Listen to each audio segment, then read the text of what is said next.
How I structure my practice during the week.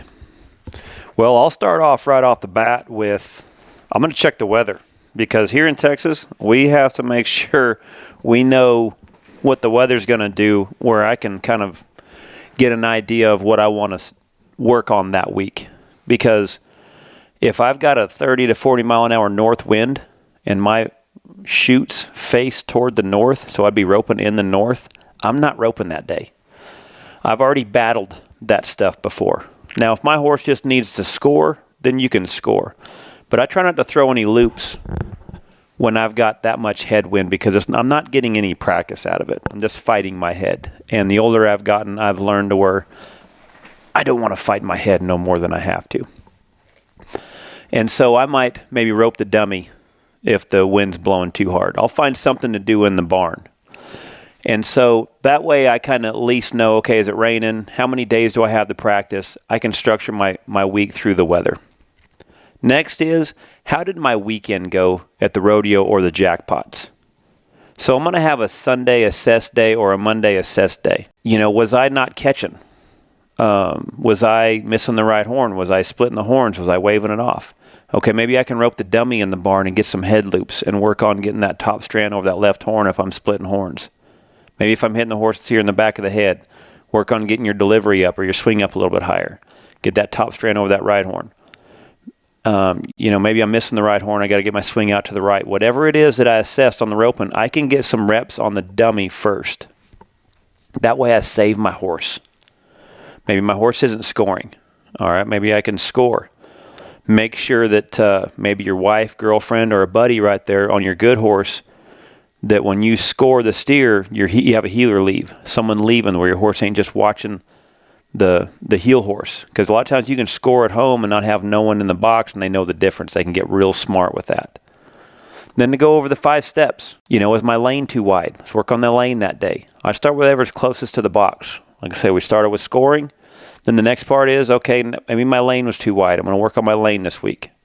Let's work on those weaknesses. Let's knock those down. You can maintain your strengths. If you're rating off a position good, then you don't have to worry about that. But if I'm running too wide, okay, let's get that lane down. Okay, maybe I'm roping too close. Maybe I'm roping too far away. Maybe my position as I'm getting close to the steer, maybe it's not matching up with the steer good enough. Okay, let's work on position. And then anything roping, I want to rope on the ground. And so get that stuff kind of lined out, all right? Maybe my horse is ducking in the corner. Okay, can I get breakaway? Can I rope right there and get him on his butt? Maybe he's leaning to the left. Maybe I can rope with a rope, get a real rope in my hand with a heeler up there, rope, step your horse out, slow him down, step him out, slow him down, and then maybe put a little pressure on the horn and follow the steer to the back end. Whatever that horse needs to be able to maintain, that's what you're trying to structure during the week. But what I try to do is I try to get that stuff done when my partner's not there.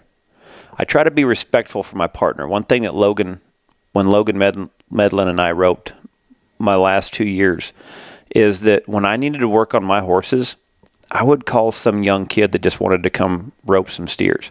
So if I needed to float the steer down the pin a little bit, I could. He's just happy to throw loops.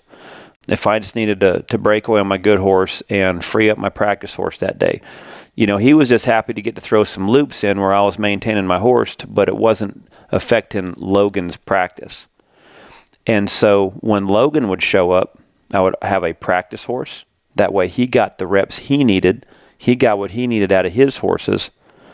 And that way I was respectful for his time when he would show up. And so having a practice horse is crucial. For one, it's going to give you the reps you need so you can rope for yourself. It's going to give you the reps that your partner needs so he can rope for real, because you don't want to just max out your good horse during the week and then expect him to work good on the weekends.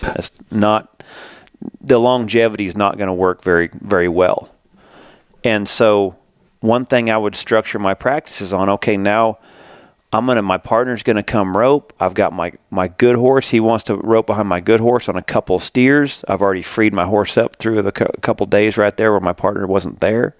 Okay, he wants to rope a couple behind my good horse. He wants to rope a couple behind my practice horse. I'm going to get on that speed trainer. And if I'm having a little bit of heck with maybe my delivery or whatever it is, I'm going to get on that speed trainer first. And I'm going to beat up whatever it is my weaknesses is before I get on my good horse, before I get on my practice horse. That way I'm not wasting runs on him. Get your stuff sharp on that speed trainer, and then that way when you get on your practice horse, whatever it is you're working on is already kind of there. You're saving runs on them. I don't know how many times I've got on my horses and like, okay, let's see how my roping is. You're wasting runs. I've gotten a lot of stuff done on my speed trainer first before I even started my practice session. Those are good ways right there to be a little bit more efficient with your practice and a little more structured. And then there's times too where Logan was like, man, I need to rope behind your good horse when you're training on your good horse because my horse is wanting in. All right, well, if I'm freeing my good horse up and he needs to free his heel horse up, we can kind of do that together. So it's good to communicate with you and your partner where you can kind of structure what your horse needs, what you need, what he needs, and then just make sure that the runs you guys are trying to practice during the week are there and it feels good. Then that is going to give you confidence. The more prepared that I got during the week, the more confidence I had on the weekends.